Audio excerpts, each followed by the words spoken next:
Hey guys, welcome to our channel. In today's video, I'm going to show you how to delete reposted videos on TikTok. So let's get right into it.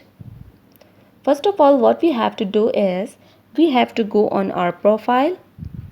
Here we will see our reposted videos. Select the video you want to delete. Simply hit on this button, then you will see this type of pop-up on your screen. Just simply you have to scroll left and you will see delete button. Hit on delete.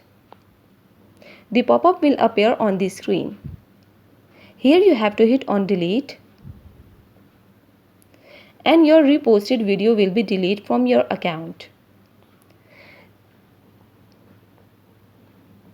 So guys, this is how to delete reposted videos on TikTok.